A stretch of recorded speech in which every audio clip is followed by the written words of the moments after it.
Welcome back. This episode is based on Post-Concussion Dizziness, a vestibular-physician's deep review of mechanism, diagnosis, and management, published by Australian Dizziness Clinics. All right, let's dive right into this final capstone explainer. If you've been with us through the series, you know we've covered the pathophysiology, the peripheral and central injuries, and those targeted management strategies. But today we've finished with outcomes.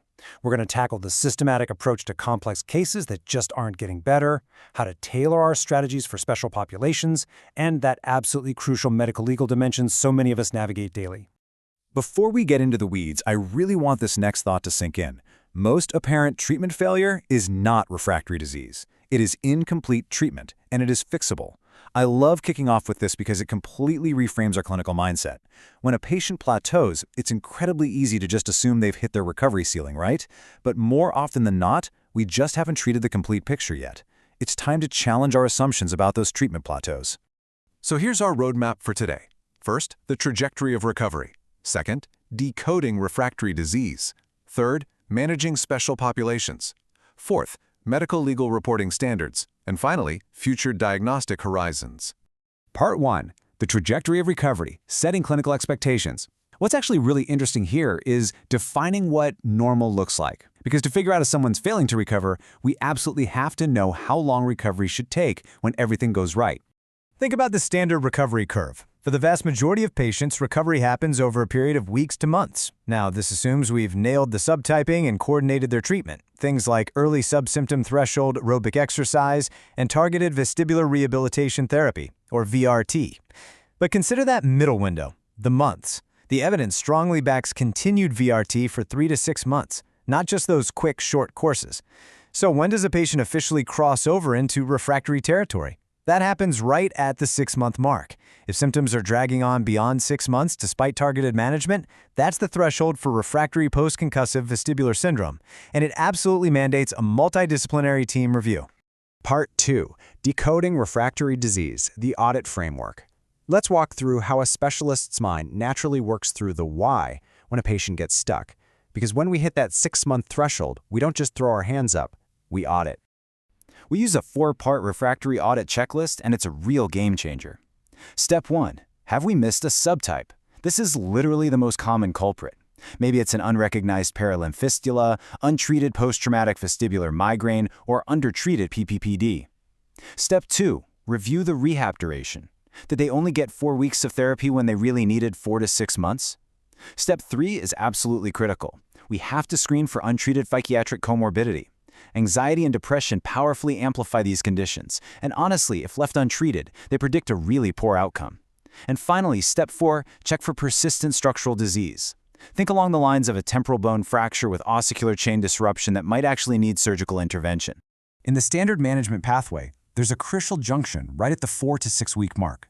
If there's a symptom plateau there, the pathway branches straight off to a mandated MDT review, bringing in neuro-otology, surgery, or psychology.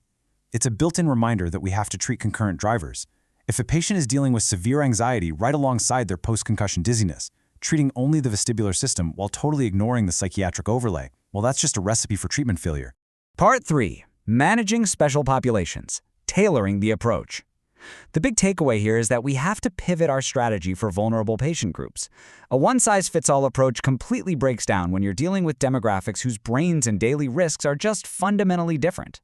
Let's break down 3 distinct populations. First up, children and adolescents. Their primary hurdle is usually returning to school and sport, but they also carry a huge risk of school avoidance and somatic symptom amplification. The strategy? Early psychological screening right alongside the vestibular care. Next, we have older adults. They present a mechanistically distinct profile where falls are the dominant risk. They might already have age-related deficits, like Prisby vestibulopathy or reduced visual acuity. So the strategy here is super pragmatic. Assess and treat all identified vestibular mechanisms to prevent falls, regardless of whether you can perfectly tie the symptom back to the concussion. Finally, athletes and military personnel. They're facing second impact risks or blast-related injuries. And blast injuries are truly unique. The cochlea takes acoustic trauma, and labyrinthine membranes might actually rupture. That strategy mandates strict return to sport clearance, which absolutely should include documented normalization on vestibular function tests or VFTs. Part 4. Medicolegal reporting standards, administrative defense. Let's shift gears and talk about the administrative reality of long-term impairment.